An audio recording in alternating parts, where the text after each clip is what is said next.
Dr. Lindsey here. In this little video, I'm going to talk you through 17-month results on a 22-year-old. Yes, 22-year-old.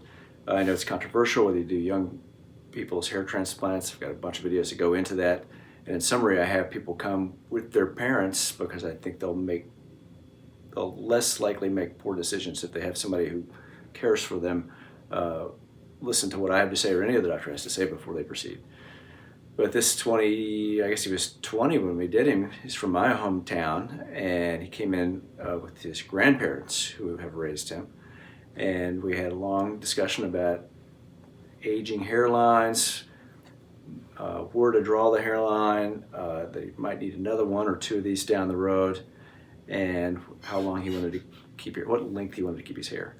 So anyhow, here he is beforehand, and then here's at the end of the case. And then he sent pictures of his scar and recipient area at 1 month with a relatively short haircut. And then I didn't hear from him until about 15 months out. And then he said he wanted to come back up and talk about how he looked. And so these are at 17 months.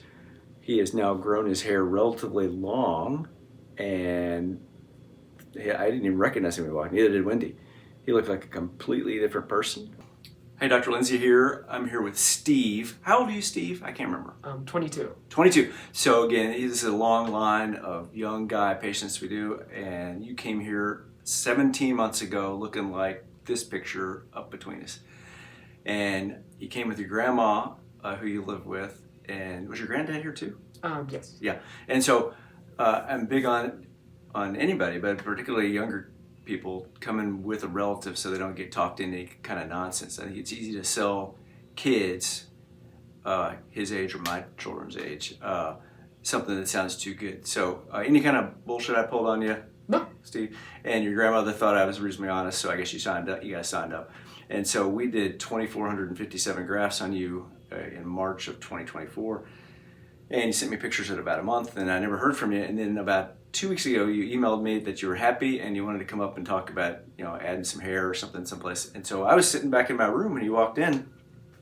He came in early, and I see somebody walk in with a mop of hair on their head, and I was thinking, "Where's Steve?" Because I expected Steve to have a short haircut. And I'm going to touch the top of your head, and Steve's got this mop of hair on your head, and so I'm just going to comb your hair back, and somewhere on the screen right now is a close-up of the hairline. That looks unremarkable. That'll look okay when you're 60. Maybe it looks a little too mature for somebody that's 22, but you got a mop of hair on your head. How much pain and suffering did I put you through? Do you remember?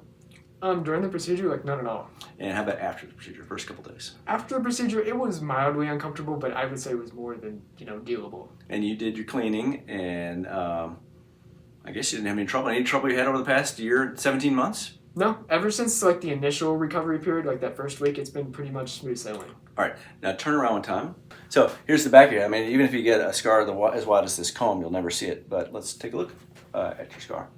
And so,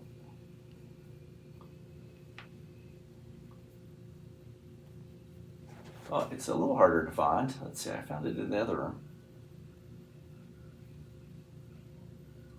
There we go.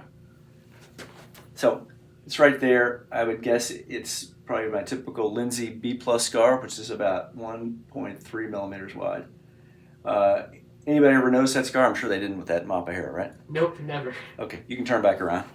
So it's been 17 months. Are you happy you went through it? Oh yeah, more than happy. So you're a young guy and you're 17 months out. Anything that you want to tell other people your age that before they proceed with this? I would say, do your research, look at what's realistic for you. Being at a younger age, you're probably at an earlier stage of hair loss. So you need to realize, in the future, you may lose more. You may need multiple procedures and whatnot. And I would just recommend, take an honest opinion and, go through with it if it's something you'd like to do. And bring a parent or a grandparent. Yeah, that too as well. All right. Thank you so much for your business, and I'm really happy to see you. Thank you so much. And although he wouldn't do a video interview, he's gotten out of his grandparents' basement. He's got not one but 2 jobs and a car, and he's dating. And while I don't think, as I mentioned in many videos, that my hair transplant is the cause of all that. I do think that having a hair transplant has given him the confidence to get on with his life and quit worrying about his hair. And so here he is at 17 months. Here's a close-up of his scar, which you couldn't see under that mop of hair anyway. And he simply looks unremarkable. Now, he does have a case of hair greed. I think he wants to add a few hundred hairs to his hairline and maybe adjust something a little farther back. So we'll see how that plays out. But he's gone from a fairly quiet, shy 20-year-old who brought in his family to a significantly more outgoing and successful 22-year-old, having gotten 2,500 grafts with us. Again, I'm happy to work with younger patients. I'd encourage you, if you are a younger patient, watch 10 of these young guy videos. There's plenty to choose from, and come in with a parent. If we can help you, give us a call. Thanks.